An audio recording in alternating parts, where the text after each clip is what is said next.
Voilà pour les titres de cette édition. Bonsoir à toutes et à tous. Ils sont morts pour que naisse la nation togolaise et ce 21 juin, c'est tout le peuple qui s'est souvenu d'eux. Ce dimanche, à Lomé, un hommage a été rendu aux martyrs en présence du Premier ministre Commissaire Classou.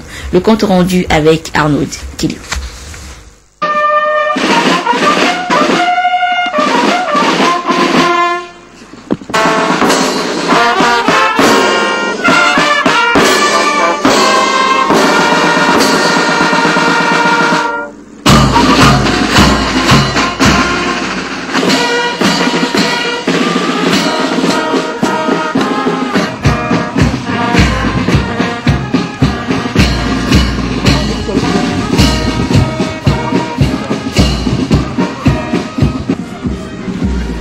Après le cérémonial d'accueil, le Premier ministre Commissaire Classou, qui effectuait ainsi sa première sortie officielle, a pris place à la loge officielle pour suivre le rituel de la sonnerie aux morts et le dépôt des gerbes. Et c'est au nom du chef de l'État que le ministre de l'administration territoriale, Gilbert Bawara, a déposé la gerbe au pied de la stèle érigée en mémoire des martyrs, les vaillants togolais, qui se sont sacrifiés pour la postérité.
Ce sacrifice ultime des martyrs est reconnu par le peuple togolais qui s'en souvient et leur rend hommage chaque 21 juin.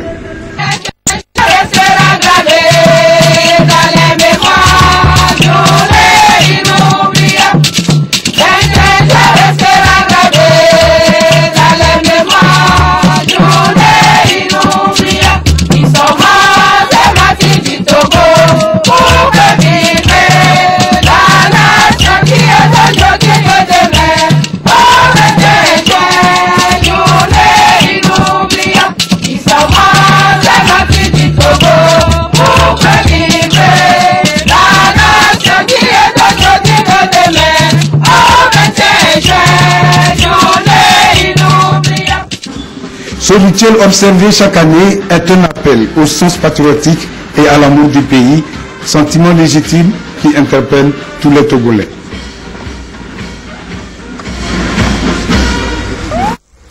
Autre sujet évoqué dans les titres, la 69e session du Comité des droits de l'enfant des Nations Unies s'est tenue du 18 mai au 12 juin dernier à Genève, en Suisse.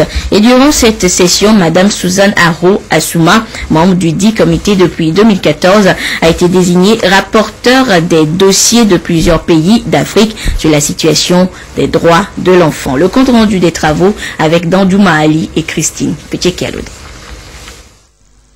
195 pays dans le monde ont dit oui à la Convention relative aux droits de l'enfant CDE et aux autres protocoles y afférents. En le ratifiant, ils ont pris l'engagement d'assurer aux enfants la protection et les soins nécessaires pour leur bien-être. Selon le Comité des droits de l'enfant des Nations Unies, qui vient de tenir sa 69e session, bien qu'ayant ratifié la CDE, certains pays n'ont pas jusqu'ici modifié leur législation en vue de la conformer à la dite convention. Et dans bon nombre de pays, Des violations comme les abus sexuels, le travail et le mariage des enfants sont légion.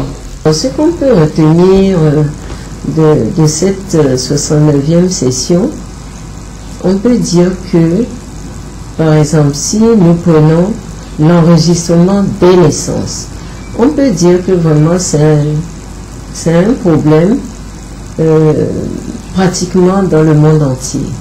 Mais il y a des États partis qui ont essayé de trouver des approches de solutions et autres. Mais on constate toujours que bon nombre d'enfants ne sont pas enregistrés du fait qu'ils sont par exemple dans un milieu rural. On a pu noter aussi que le problème vient du fait qu'il n'y a pas de volonté politique pour pouvoir organiser les états civils et harmoniser les coûts. Et que normalement, un enfant, un nouveau-né, son acte de naissance devrait être gratuit. Comme nous le pratiquons à Lomé, mais ce n'est pas sur toute l'étendue du territoire. On a parlé de la gratuité de l'enseignement scolaire. Nous avons fait une première étape, mais je pense qu'on devrait pouvoir aussi arriver à la deuxième étape. Par rapport aux abus sexuels, c'est aussi un autre problème clé. Par rapport au travail des enfants, on a pu voir que pour certains pays, ils ont bien ratifié les conventions de l'OIT, BIT, mais dans la pratique, on ne voit pas concrètement ce que font les États membres. Les enfants sont toujours sur la place du marché, ils sont intégrés dans le travail. Le comité a fait une série de recommandations qui exhortent les gouvernements à faire traduire dans les faits les engagements auxquels ils ont souscrit.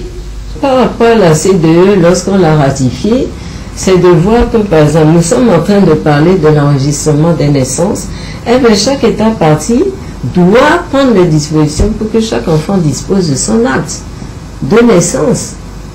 C'est ça la recommandation fondamentale. Et par rapport aux abus sexuels, que les abuseurs soient poursuivis et que ces phénomènes s'arrêtent. Le monde entier, comme l'Union africaine, tire la sonnette d'alarme, invite les États membres à prendre des dispositions, tant sur le plan juridique que social que culturel, pour vraiment lutter contre le mariage des enfants. Un enfant traumatisé ne peut pas être un adulte accompli demain. C'est en 2012 que le Togo a présenté ses 3e et 4e rapports sur la mise en œuvre de la Convention relative aux droits de l'enfant. Des efforts ont été notés et des pistes d'amélioration ont été proposées. Dès lors, le Togo procède aux ajustements nécessaires avant le rendez-vous de 2016. Parlons toujours des enfants avec cette interrogation. À quel âge les parents doivent-ils commencer par les entretenir sur les questions de sexualité? Comment permettre à l'enfant de traverser sans encombre la phase de l'adolescence? Un défi énorme que plusieurs parents peinent à relever. Des pistes de solutions dans ce dossier réalisé par Charlotte Oussimé. Pas de la sexualité avec mes parents. Je n'aborde pas de sujet de sexualité avec mes parents. C'est un sujet qui semble demeurer toujours un tabou dans bon nombre de foyers, la sexualité. Quand bien même les enfants auraient souhaité que le sujet soit abordé avec les parents. Je souhaiterais qu'ils me disent d'attendre d'avoir mon diplôme de licence avant d'avoir des choses de copinage. Je souhaiterais qu'ils abordent le sujet avec moi. Pour quelles raisons faut-il donc aborder le sujet de sexualité avec les enfants? Ça permet d'éviter à l'enfant des surprises du genre grossesse précoce, du genre grossesse indésirée, qui concourent à l'arrêt des études pour ceux qui vont à l'école, ou carrément à l'arrêt de l'apprentissage pour ceux qui sont à l'apprentissage. Fort heureusement, certains enfants ont la chance de maîtriser quelques grands axes du sujet grâce à leurs parents. Ils me disent que la sexualité est une chose qui n'est pas bonne pour une jeune fille qui ne s'est pas encore mariée. Si une jeune fille s'expose dans cette situation, elle peut avoir des maladies sexuellement transmissibles comme le VIH-Sida. Ma maman me parle souvent de la vie en général. Elle me dit comment les hommes d'aujourd'hui sont de pratiquer l'abstinence pour mes premières règles. Elle me dit comment je dois me protéger pour ne pas me tacher en public, comment compter mes jours et surtout pratiquer l'abstinence jusqu'à l'âge de 18 ans. Mais moi-même, je préfère jusqu'au jour de mon mariage. Selon une enquête, sur 100 filles de 15 à 19 ans, environ 17 ont déjà donné naissance ou porté une grossesse, ce qui pourrait être évité si des parents jouaient pleinement leur rôle en éduquant sexuellement les enfants. À partir du moment où les parents se rendent compte que leur enfant, disons, commence par développer ces signes, il faut justement intensifier la communication en termes de sexualité. Faire en sorte que, d'accord, que les enfants ne soient pas éduqués par la rue en la matière. Les enfants aujourd'hui sont à l'école, entre camarades, ils en parlent, et ce qui fait que, alors que vous le voyez ou pas, l'enfant, disons, à connaissance du phénomène, ils n'ont pas toujours les vraies informations, ils vont à la dérive. Et il arrive ce qu'on ne leur souhaite pas. Pour gagner ce pari d'éducation sexuelle, les enseignants sont aussi mis à contribution. Dans nos programmes particulièrement, on a inséré l'éducation sexuelle. Et en classe 3e par exemple, on nous demande de leur parler des IST, VIH, SIDA et les grossesses précoces. Donc nous abordons donc les modes de transmission, les comportements à risque et nous leur donnons des conseils pour éviter. Notamment, nous mettons l'accent sur l'abstinence sexuelle. Et on parle du port de préservatif, c'est bien. Il y en a qui n'arrivent pas à s'abstenir, donc nous leur conseillons le port du préservatif. Les leaders communautaires jouent eux aussi leur partition. Déjà avec la déclaration de Notien, ils se sont engagés à lutter contre toute forme de violence faite aux enfants, surtout aux filles, et à veiller à leur bien-être aussi bien dans les couvents que dans les ménages. Nous, les chefs traditionnels, nous nous sommes dit, il va falloir que nous arrivions à sensibiliser justement les parents pour que dans toutes nos communautés, nous ayons soin de dire à ces enfants-là que leur éducation est primordiale. C'est les parents qui doivent inculquer justement cette mentalité à nos jeunes filles que avant 18 ans, on ne peut pas trouver une mineure comme porteur ou bien porteuse de grossesse. Lorsque un papa ou bien une maman doit aborder sa fille en matière de sexualité, la première des choses, c'est que tu n'as pas encore l'âge de connaître ou bien d'avoir des relations sexuelles. Oh, ce n'est plus un tabou aujourd'hui, puisque les enfants sont plus éveillés que les parents. Les échanges sur la sexualité avec les enfants doivent désormais faire partie du quotidien des parents. Ce n'est qu'à ce prix que l'objectif du ministère de l'alphabétisation relatif à la lutte contre les grossesses et mariages précoces sera atteint.